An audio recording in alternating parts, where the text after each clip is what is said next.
the Italian Grand Prix. We should probably call it the race of two halves, which is ironic considering that the race at one point used to be run on what were effectively two separate tracks at the same time. But while I'll be quick to remind people that Ferrari haven't been terribly good this season, they inadvertently made this race the sort of thing a lot of people want to see. The party mode ban didn't really do much for the overall qualifying order. I've started calling it parity mode now because that's effectively what it is, and it didn't slow the two black Mercedes cars down at all. The main thing to note from this qualifying session is that Verstappen, who usually has third spot to himself, started down in fifth, with Perez and Sainz ahead of him. But in the race it all seemed to go wrong for both Verstappen and Bottas. Bottas once again fluffed the start and got mugged by more than a few cars on the first lap, then spent the rest of the race trying to make sure his car didn't overheat. The Mercedes clearly doesn't like traffic, and Bottas had virtually no answer for anybody for the whole race. Same for Verstappen. Until he retired, he wasn't making anywhere near a fast move back up towards the pointy end of the field. But up at the front, Hamilton just continued to pull away, having about a 5-second lap after just 3 laps. And it's also a good thing that there were no Tifosi in attendance, because the place would have certainly emptied after Vettel's brakes went AWOL, and Leclerc was just making up the numbers. But the entire race as a whole was turned on its head when the Haas of Kevin Magnussen came to a stop at the entrance to the pit lane. The yellows came out, and then race director Michael Masi brought out the safety car.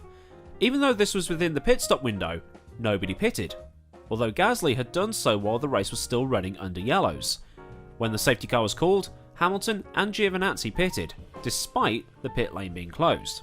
In the shuffle of the grid, thanks to those who were able to pit before the safety car, Leclerc was into 4th position, a position that the Ferrari should be in, if not for the fact that the car is an absolute dog this season.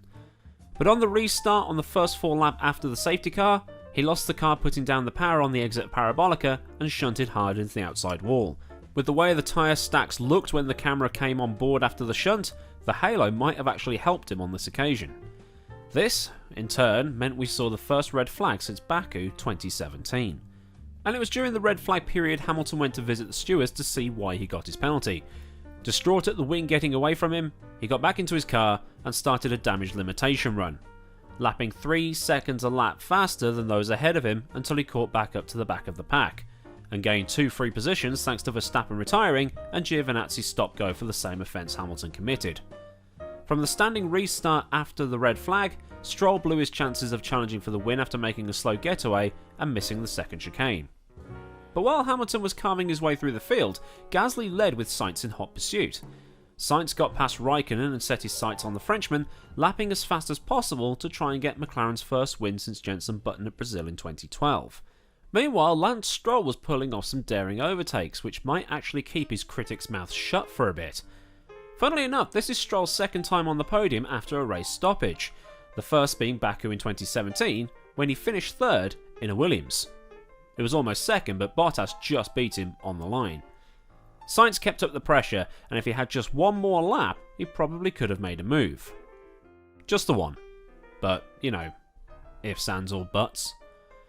Bottas was a frustrating 5th by the end of the race, trapped in a DRS bubble and managing the temperatures of his engine, and will also have to go to bed tonight knowing what could have been if he'd won the race following Hamilton's penalty.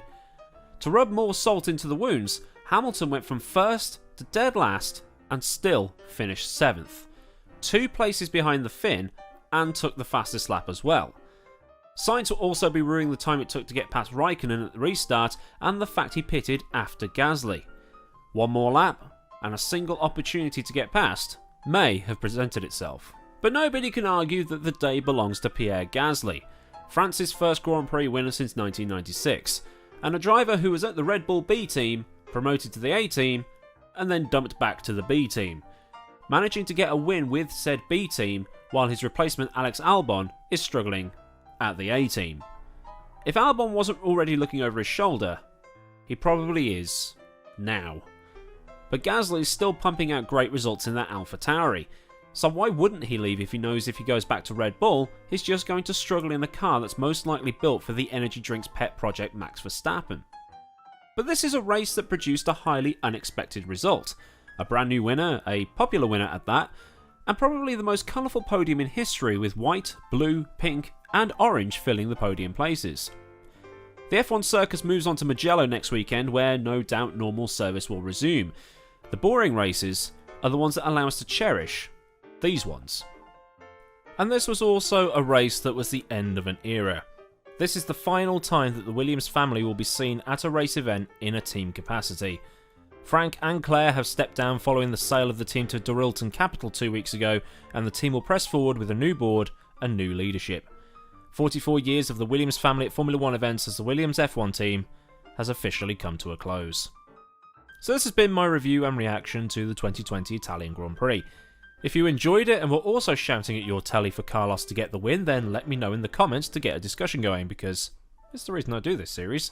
And while you're scrolling down to the comments, make sure you like the video if you think I've talked any sense, and subscribe with the bell on so you get all the latest.